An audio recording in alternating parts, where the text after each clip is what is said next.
Welcome to another lecture in the course on 3G and 4G wireless mobile communication systems. In the last lecture, we started with analyzing the properties of PN sequences. For instance, we had looked elaborately at the generation of a PN sequence using a linear feedback shift register. We had then subsequently looked at several properties of the PN sequences. For instance, here I have the shift property or the cyclic shift property of the PN sequence. Then we had also started considering random spreading sequences where each chip is generated randomly as plus or minus 1 with probability a half, and each chip C I is independent of another chip C j. We said that the expected value of each chip is 0. We also said that if we look at the correlation, that is the self correlation, that is C 0 I plus k summation divided by n, that is correlation for a lag of k, that correlation value, expected value of that is 0, and the variance of that self correlation at lag k is 1 over n. For k not equal 0, that is for any lag that is strictly greater than 0, that is k equals 1, 2 and so on, and for any lag that is less than strictly less than 0, that is k equals minus 1, minus 2 and so on. Now, to complete this discussion, let us look at the correlation at lag 0, and that is fairly simple. If I consider the self correlation R 0 0 at lag 0, I will define it as 1 over n summation over I C 0 of I into C 0 I plus k, but k here is 0. So, this is simply C 0 I.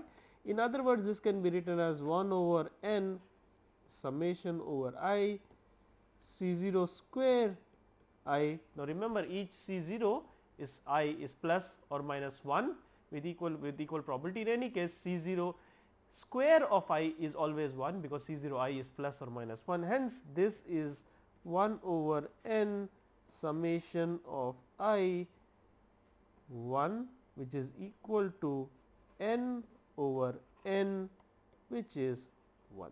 Hence, the self correlation at lag 0 is 1, which is trivial because you are correlating the sequence with itself.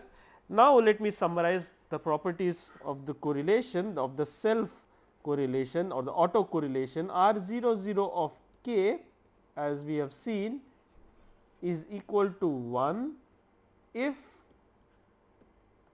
k equals 0, and its expected value, this is a random variable, remember. So, its expected value of R 0 0 k equals 0 with variance 1 over n if k not equals 0. That is, if k equals 0, then it is a deterministic quantity. R 0 0 k is 1, that is R 0 0 is R 0 0 of 0 corresponding to lag 0 is 1.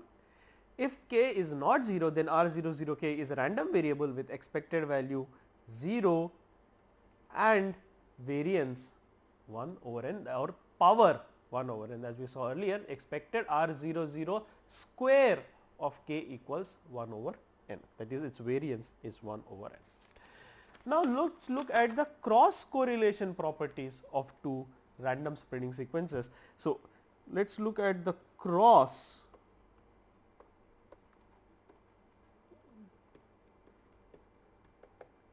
correlation properties of these PN sequences or these random sequences. If I look at the cross correlation, for that purpose, let me consider two code sequences C O I and C 1 I, such that 1 less than equal to I less than equal to n and 1 less than equal to I less than equal to n. By cross correlation, I mean the correlation between the code sequence 0 and 1 corresponding to a lag k. So, similar to R00, let me define R01, the correlation between sequence 0 corresponding to user 0 and the correlation between sequence 1 corresponding to user 1 as R01 of k equals 1 over n summation over I CO of I into C1 of I plus k. Now, if I take the expected value of this cross correlation for lag k, if I look at the expected value, that is expected value of R01 of k, that is equal to 1 over n summation over I. I am going to take the expectation directly inside, since we have done this a couple of times, because the summation and expectation are both linear operators, hence we can interchange them. So, this becomes expected C0 I expected C1 I plus k, and there is a summation over I, and you divide over 1 over. Now, this, as we have seen yesterday, that the code sequences corresponding to user 0 and user 1 are independent, because not the chips are generated independently. Hence, this expectation of C0 I into C1 I plus k is nothing but the product of the expectations expected C0 I expected C1 I plus k, which is equal to 1 over n summation over I. Expected C0 I is 0, expected C1 I is 0, hence this is 0 0. Hence, the expected cross correlation 0 1 k for any lag. Now, observe that this is true not only for any non-zero lag, but this is also true for k equals 0, because even when k equals 0, unlike in the cross correlation, C0 I into C1 I are both independent, hence this again splits into expected C0 I expected C1 I, which is 0. Hence, the cross correlation is much simpler for any lag k, 0 or non-zero, the cross expected value of the cross correlation is always 0. And going by the similar analysis as we did for the autocorrelation, one can easily prove that the expected value of R01 square of k equals 1 over n. This is not very difficult. Let me highlight the salient steps of this derivation. R01 of k equals 1 over n summation I C0 of I into C1 of I plus k. Now, the product R01 square of k is R01 k times R01 k, which is 1 over n square summation I summation j C0 I C1 I plus k C0 j C1 j plus k. I will take the expectation on both sides, and now I will move the expectation operator inside, and that is easy to see that this reduces to summation over I summation over j expected C0 I C1 I plus k C0 j C1 j plus k. Now, we can clearly see if I is not equal to j, then all these split into independent terms. This is expected C0 I into C1 expected C1 I plus k into expected C0 j into expected C1 j plus k, because the chips corresponding to different code sequences, and the different chips corresponding to the same sequence are also independent, hence this splits into 4 different expectations, except when I equals j. In that case this reduces to summation over I expected C0 square I into expected C1 square I plus k, and we know each C0 I and each C1 I plus k is either plus or minus 1, hence each of these quantities C0 square I, C1 square I plus k are both 1, hence this product is 1, hence this reduces to expected RO1 square k equal 1 over n square summation over I of 1, which is n over n square, which is equal to 1 over n. Hence, if I look at the cross correlation at lag A, the relationship is much simple. If I look at cross correlation at lag A, R01 k, that is the cross correlation at lag k, expected R01 k is 0, and the power or the variance, that is expected R01 square of k equals 1 over n. So, the cross correlation has a much simpler relation. If I look at the cross correlation at lag k, the expected value is 0 and the power or the variance in that is 1 over n. So, if you look at it, if you look at these code sequences, these long code sequences used by different users, they have a very where each chip can be assumed as randomly generated with randomly generated as plus or minus 1 with probability half for plus 1 as and half for minus 1, you can see that each of these behaves as a random sequence such that the correlation, expected value of the correlation is 0 and variance in the correlation, variance of the correlation is 1 over n, except for the autocorrelation when the lag is 0, then the correlation becomes, that is, if you self correlate a sequence at lag 0, then the expected value is deterministic, in fact it is always 1. So, except for that single case, the correlation and the cross correlation are always, expected value is always 0 and random, and the power or the variance of this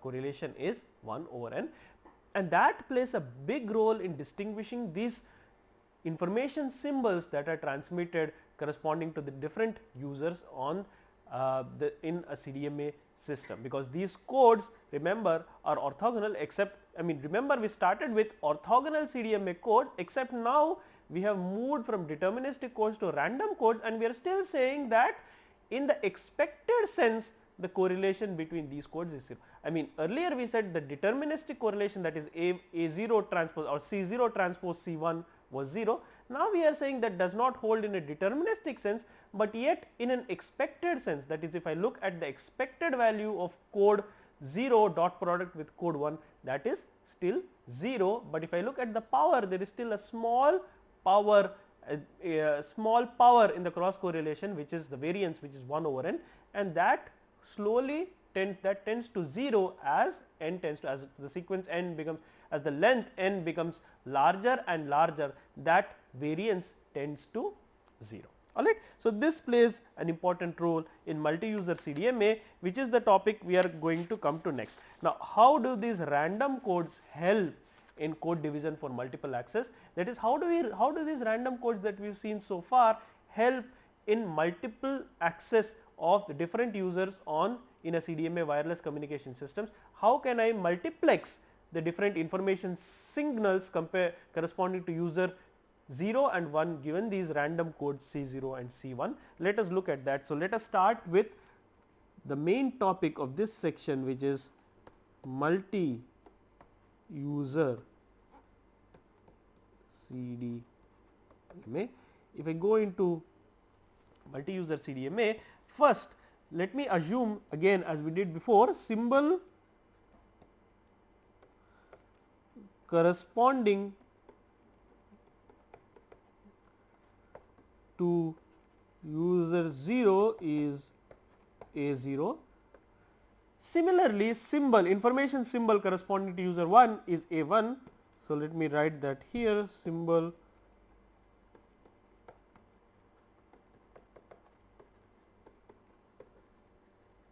to user 1 is A1, that is A0 is the symbol corresponding to user 0, A1 is the symbol corresponding to user 1. Now, I will multiply A0 by the code sequence corresponding to user 0, and I will multiply A1 with the code sequence corresponding to user 1, and I will transmit them simultaneously on in the CDMA wireless system. So, let us see what happens when we transmit them.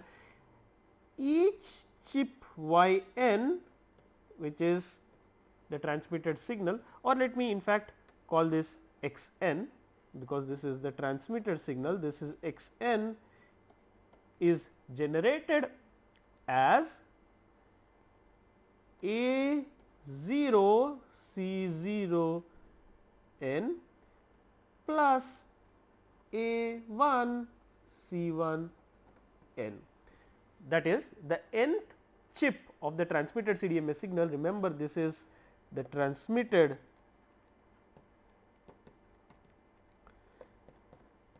CDMA signal, which is generated as symbol 0 times chip belonging to C0n, that is code of user 0, plus A1, which is symbol corresponding to user 1, times the chip C1n corresponding to the code of user 1. Now, at the receiver, what happens is simple. I receive this. So, remember, this is a multiplexed signal. Why is this a multiplexed signal? This is a multiplexed signal. Why is this a multiplex signal? Because look at this, this signal contains information symbols A0 and A1, that is, it contains a symbol corresponding to both user 0 and user 1 at the same time. Hence, it is a multiplex signal, only that the symbols are multiplexed using different codes C0n and C1n. At the receiver, you receive this signal, I mean this signal is received in the presence of noise. So, at the receiver, we will have exactly x of n, except there will be an addition of the noise. So, I will receive A0n C0n plus A1 C1n plus W of n, and this W of n is nothing but the noise, and this is additive white Gaussian noise. All right. So, now what I am, so this is the received signal. So, this is the, let me write this down again clearly, this is nothing but the received. Now, at the receiver, what I will do is I will correlate, similar to what we did earlier, I will correlate this signal with the code corresponding to user 0 to extract the signal corresponding to user 0. So, at the receiver, let me correlate with 0. So, let me define R 0 as the correlation 1 over n summation y of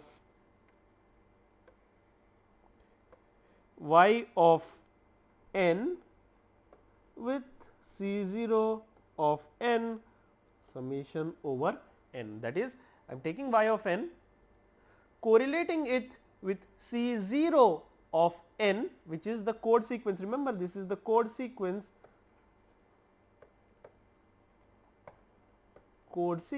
corresponding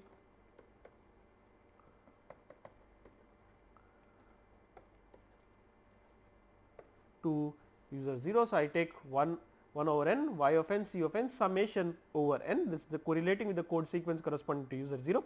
Now, let us substitute this expression for y of n and see what happens when we expand this thing, expand this received signal, that is we get 3 terms. Remember, y of n has the signal A0 corresponding to user 0, corresponding to user 1, and it also has the noise component. So, we will have 3 components here. The first one is yn, the first one is summation over n A0 C 0 of n times C0 of n. This is the term corresponding to user 0. Then we will have the term corresponding to user 1, which is summation 1 over n A1 C1 of n C0 of n plus 1 over n summation over n, that is the noise. We have the noise term, which is W n C0 of n. This is the corresponding noise term. Now, let me define some nomenclature at this point. We have A0, which is the desired user whose signal we want to extract, that is why we are correlating with C0 of n. Hence, let me call this as, let me call A0, this is the desired user or the desired component. We are trying to decode the symbol transmitted by user 0, hence this is the desired user. This user 1, which is not really necessary, but who is interfering with the desired user in the detection, is known as the interfering user or the interferer, and this interference in CDMA has a name, has a very specific name. This is known as multi-user interference. This is known as multi-user interference and it is abbreviated as MUI. M stands for multi, U stands for user, I stands for interference, hence this is multi-user interference. This is a characteristic of CDMA, because you are simultaneously multiplexing the source, the signals, information signals of different users. They are going to interfere at the decoding process of any user, and that interference is known as multi-user interference, and this is nothing but the noise component. Now, let me write down analyze each term separately. Let me look at the desired user signal, desired user. For the desired user,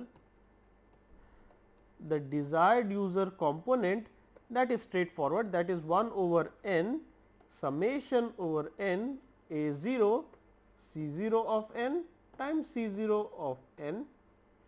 This is nothing but if I extract A0 out times 1 over n times summation over n C0 square of n, and we know that C0 of n is either plus or minus 1. So, in both cases C0 square of n is 1, hence this is A0 into 1 over n into summation 1, which is A0 into n over n, this is A0. So, the result of the correlation of the desired user correlation with C0 of n yields nothing but A0, which is the symbol of user 0, and that is not surprising, because what is this? This is correlation C0 n with C0 n, that is the auto correlation for a lag of 0, and we said this is the deterministic quantity 1. Hence, once you despread or decorrelate with C0 of n, you get back the symbol A0 corresponding to user 0. So, this is the symbol 0. So, the result of decoding using a random spreading sequence, you C0 of n yields A0, which is a symbol corresponding to user 0. However, now there is also a multi-user interference component. Look at this, we also have a multi-user interference component, which is A1 C1 n C0 n. So, let us look at how to simplify this component. Let us look at the multi-user interference component, that is the multi-user interference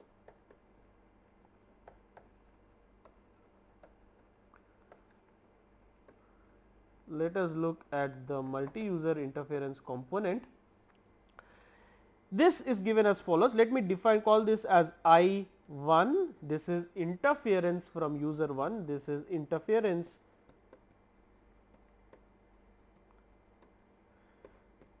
from user 1. So, I1 is the interference from user 1.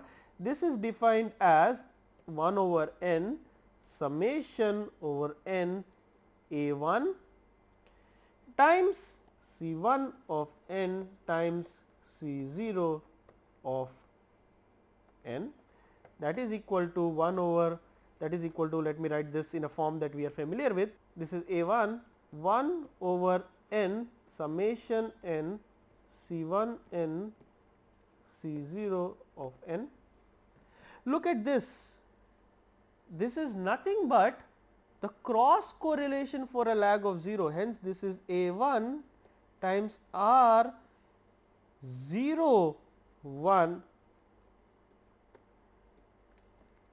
So, hence we can simplify this as follows: the interference or the multi-user interference I1 is nothing but A1 times the cross correlation for a lag of 0. Hence, expected I1 is A1 times expected R01 of 0, which is equal to 0. That is what we have seen earlier, and in fact the power in this interfering component, that is expected I1 square, which is the power in this interference component, or the power in this noise, which is the interference noise, because remember it is a destructive influence on the, or a disruptive influence on the signal that we want to detect at the receiver. The power is nothing but expected A1 square into expected R01 square of 0. Now, expected A1 square is nothing but the power of user 0, because expected A1 square, A1 is the information symbol transmitted by user 1, hence expected A1 square is the power of user 1 into expected R01 square, that is the power in the cross correlation for lag of 0. We have seen this earlier, this is nothing but 1 over n, hence this is P1 time P1 over n. Hence, the multi-user interference component is a random variable with expected value 0, it acts as noise with expected value 0 and power P1 over n. Look at this, if the user P1 transmits a power, the whole of the power is not acting as interference. The power P1 is suppressed by a factor of n, which is nothing but the spreading length, or also known as the spreading gain. Hence, a fraction of the power that is transmitted by user 1 is acting as interference at user 0, and that fraction is P1 over n, and as n tends to infinity, that is as the code length n becomes larger and larger, this interference tends to 0. So, let me also note that additional point, MUI, the multi-user interference P1 n tends to 0 as n tends to infinity. So, if you look at long spreading course, as n increases, the MUI multi-user interference component progressively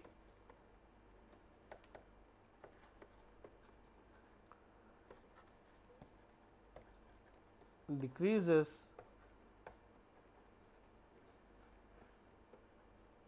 towards 0. As the multi-user, as the spreading length n increases, the multi-user interference component progressively tends towards 0. Now, there is the third component, which is the noise component, and let us look at what happens to the noise component. So, there is the third component, which is the noise component. What happens to the noise? Let us look at the noise component. Let me call it as W, which is equal to 1 over n summation over n W n times C0 of n. Now, the expected, now given that this is noise, remember this arises, W n is noise. So, W is nothing but the noise component at the output of the decorrelator. Remember, we are decorrelating with the spreading sequence C0. So, this is the noise at the output of the decorrelator. We are interested in the power and expected value of this noise. First, let us start with the expected value of this noise. That is simple. If I look at expected W, that is given as 1 over n summation over n expected W n expected C0n, which is equal to, remember, Wn the noise and the chip sequence, they are obviously independent because the noise is the noise processed at the receiver, the chip sequence is randomly generated at the transmitter, both of them are independent random processes. So, this is nothing but summation over n expected Wn expected C0 of n, and both these expectations, that is expected value of the noise and expected value of the chip both are 0, because the noise is also 0 mean, the chipping sequence, the random spreading sequence also 0 mean, hence this is nothing but 0 over n, which is 0. So, the expected value is trivial, that is 0. That is also fairly straightforward to see that the expected value of the noise at the output is 0, because the expected value of the noise at the input is 0, the system is linear. So, the expected value of the noise at the output is also 0. That is another way to see it. But more importantly, what is the power? If I were to look at what is expected, what is the noise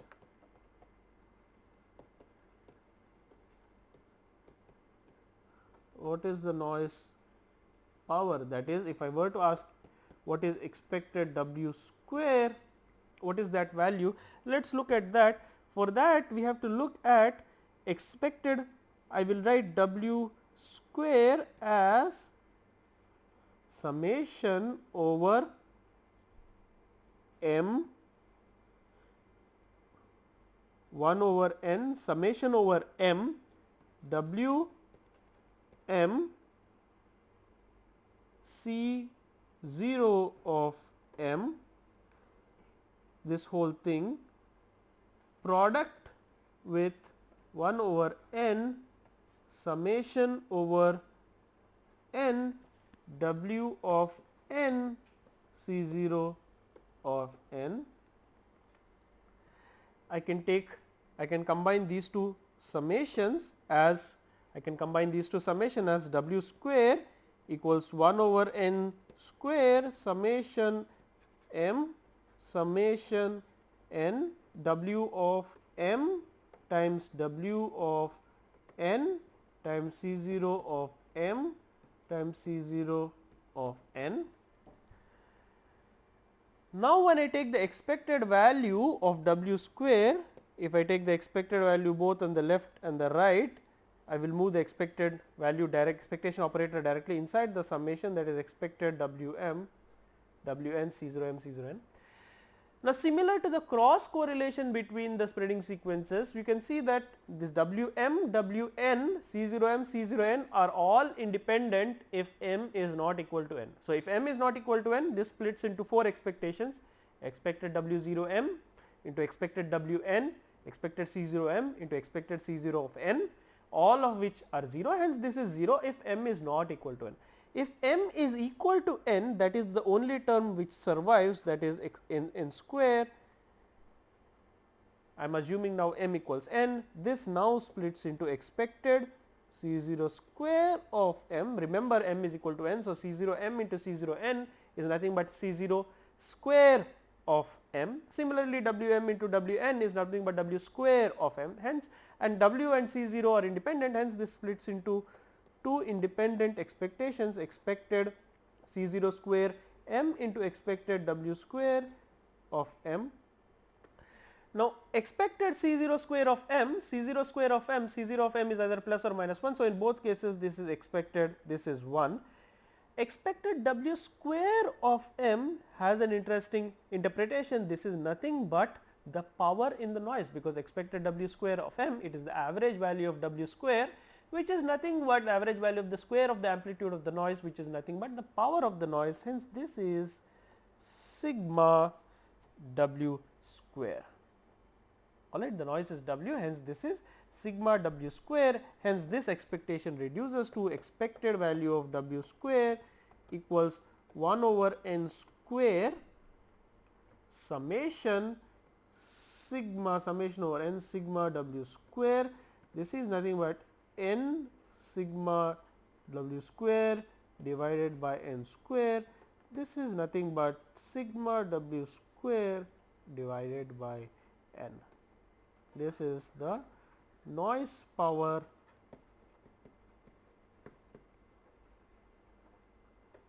at output of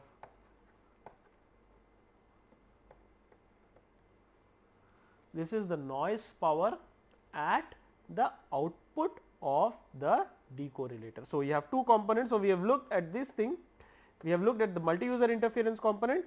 We said that the multi-user interference component is P1 over N, and we have looked at the noise component. We have said the noise component has variance sigma w square over N. Look at this interesting thing, that similar to multi-user interference, even the noise at the output, the noise variance is sigma w square at the input. However, at the output, when you despread or decorrelate with the spreading sequence, the noise power also reduces by a factor of 1 over N, and as N tends to infinity, that is, if you have large codes, the noise power at the output tends to 0. Hence, this is an interesting factor which is decorrelating with the spreading sequence suppresses the interferer, and it also suppresses the noise by a factor of N. Hence, it results in a gain of N in SNR. That is the reason it is known as the spreading gain. Hence, the SNR at the output, let us now write the expression for the SNR. The SNR at the output, remember the output is nothing but A0, which is the desired signal in the presence of the interferer, which is P1, which has power P1 over N, and the noise which has power sigma w square over N. Hence, the SNR is nothing but expected, that is the power in the desired signal, which is expected A0 square divided by the power in the interferer plus the power in the noise, which is sigma w square over N. Expected A0 square is nothing but the power in the signal of user 0, that is nothing but P0. So, that is nothing but P0 divided by P1 over N plus sigma w square over N. As we said earlier, this is the multi-user interference, that is the MUI component, and this is the noise component.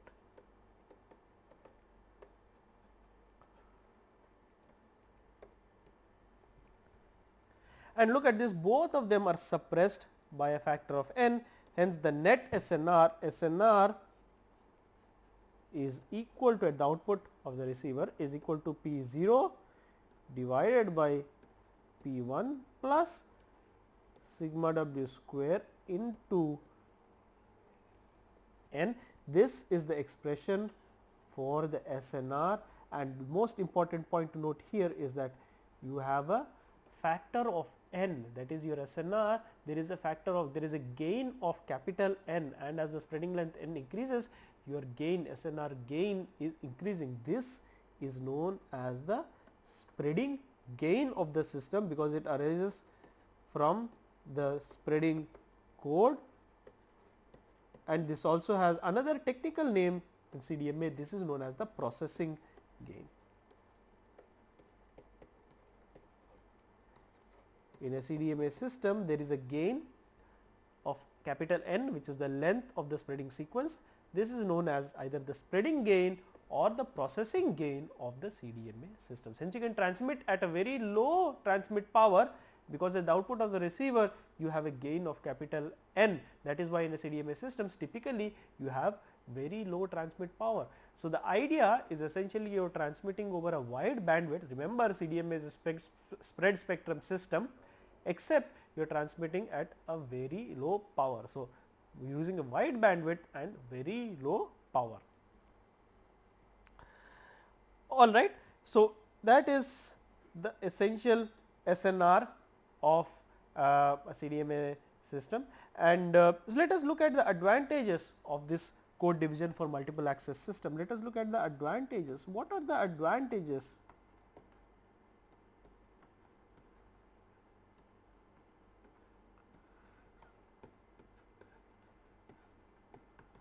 So far we have looked at CDMA, that is code division for multiple access, but what are the advantages of this CDMA system over other traditional systems like TDMA or FDMA based on time division or based on frequency division for multiple access? First, the first advantage of this CDMA system, the first advantage is what is known as jammer margin. The first advantage is what is known as jammer margin or protection against jammers or protection against jammers. Now, what is a jammer? Let me describe this schematically. Let us say I am trying to transmit to a base station. Let us say a desired user is trying to transmit to a mobile station. There might be another disruptive user. Let me draw this with a different shade. There is another disruptive user who is transmitting with a very high power in the same base station to disrupt the communication of this desired user. So, this user is the desired user. However, there is another malicious or there is a disruptive user. This is a disruptive user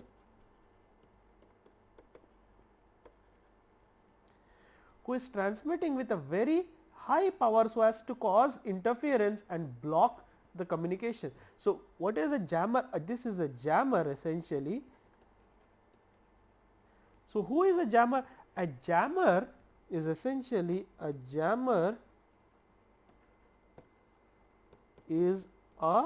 disruptive user. A jammer is a disruptive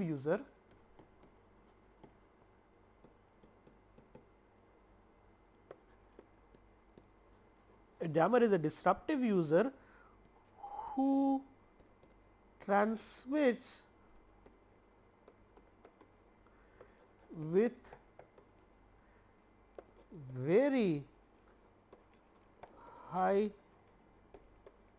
power so as to disrupt communication.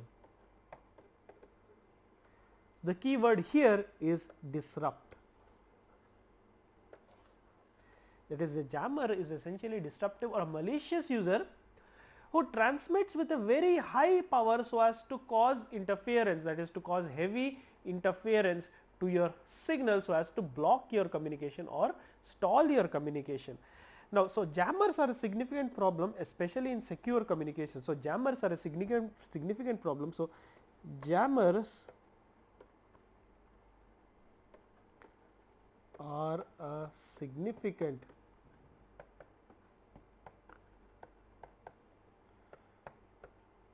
problem,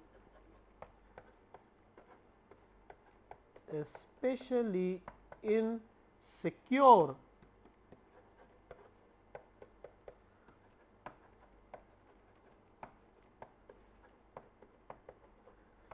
So, jammers are a significant problem in especially secure communication, especially when you have high security communication links. For instance, if you have military communication links where information needs to be transmitted very securely, jammers can cause a significant problem by disrupting the communication link. And in fact, one of the earliest uses of CDMA therefore was during the times of World War II, so that you could provide a secure communication link for the army so that it is resilient to jammers. Now, how is this done? The idea is very simple. So, CDMA can provide jammer suppression or provide a margin against jammer, and the idea is very simple. As we have seen here, if the interferer transmits with the power P1, his interference is suppressed by a factor of n. So, you can employ a very large spreading code to suitably suppress the power of the interferer, and the same logic can use to suppress the power of a jammer. So, let us say a jammer is transmitting with a power Pj. So, let us say jammer is transmitting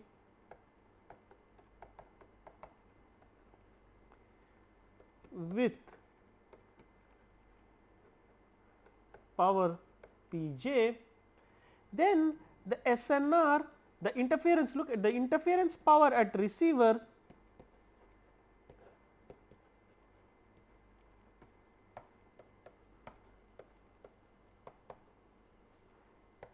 is Pj over n.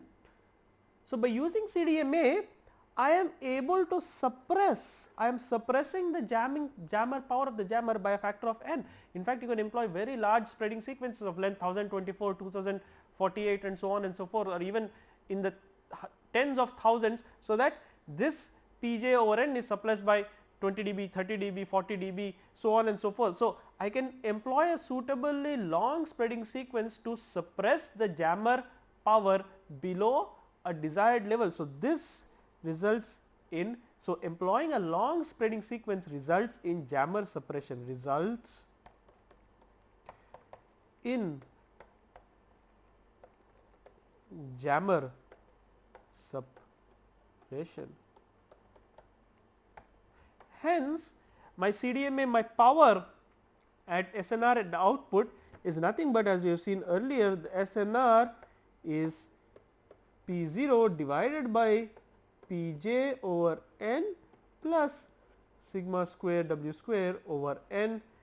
Hence, by employing a long spreading code, I am able to suppress the power of the jammer. Now, because I am suppressing the power of the jammer, this will not cause significant problem, because now the power of the jammer is reduced by a factor of n. So, this provides jammer suppression. This provides jammer suppression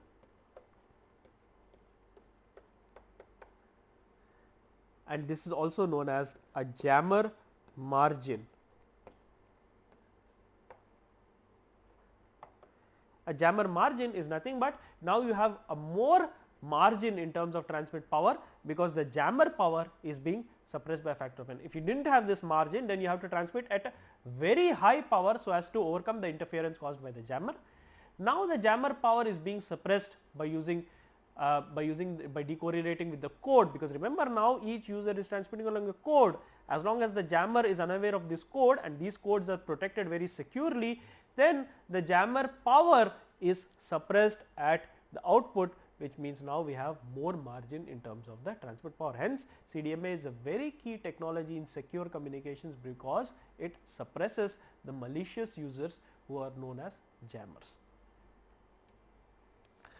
Alright, so let us come to the second advantage of a CDMA system. This advantage is slightly technical, so we will have to go over it in some detail. So, let us come to the second advantage of CDMA system. The second advantage of a CDMA system, so let me write second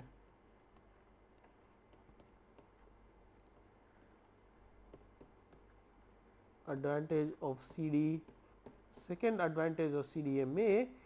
is what is known as graceful degradation.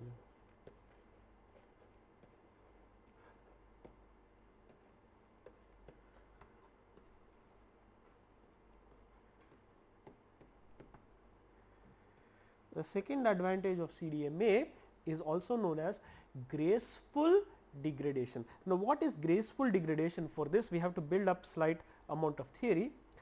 We have seen that the SNR in the presence of two users, SNR is nothing but P0 divided by P1 over n plus sigma W square over n.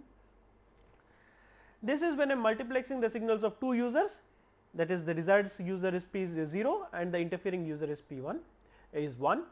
I can also have multiple users, that is I can have interference, that is I can have not only one interferer, but I can have k interference. So, I can have k, in general there are k interferers.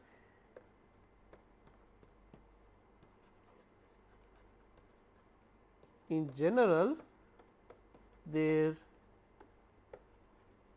are capital K interferers with powers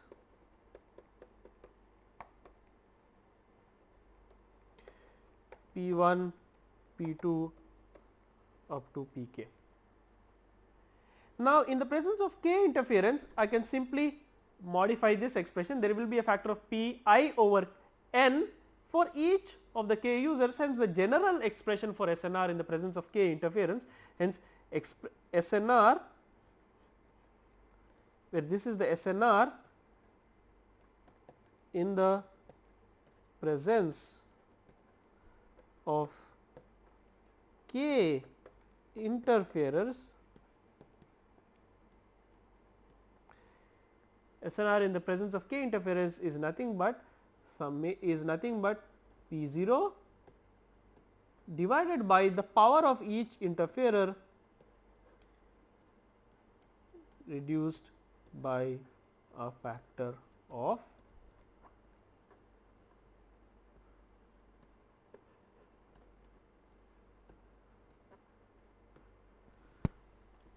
So, these are the k interfering users, these are the k interfering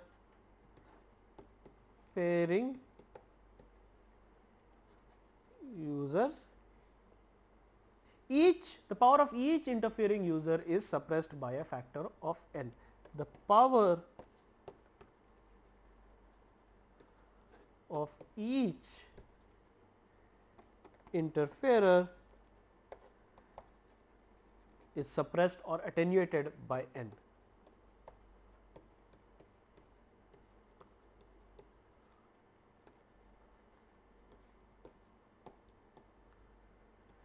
Is suppressed by a factor. The power of each interfering user is suppressed by a factor of n. Hence, I can write this succinctly as SNR in the presence of k interfering users is nothing but SNR equals P 0 divided by summation of I equals 1 to capital K P I over n plus sigma w square over n. This is the power SNR in the presence of. So, this is the SNR in the presence of with k or capital K interfering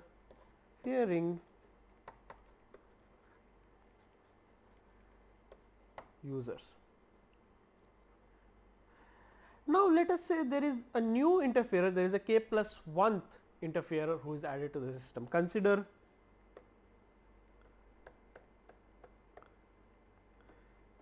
addition of k plus 1th interferer.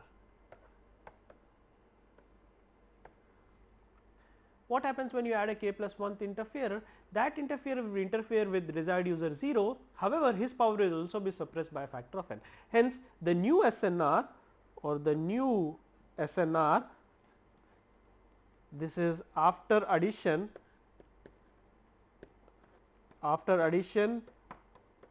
of k plus 1th user is nothing but P 0 divided by summation I P I over n, I equals 1 to k.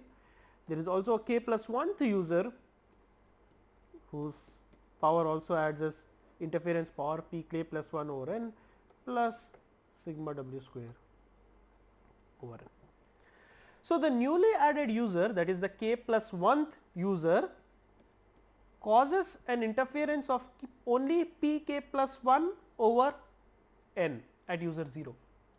Now, this user k plus 1 will also cause an interference of P k plus 1 over n at user 1. He will cause an interference of P k plus 1 over n at user 2. So on and so forth, he will cause an interference of P k plus 1 over n at user k. So, at the general ith user,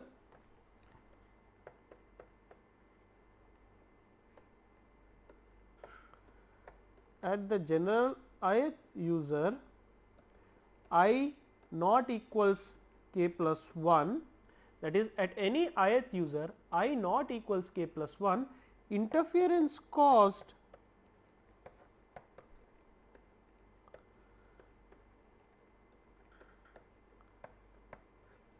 by k plus 1th user is P k plus 1 over n.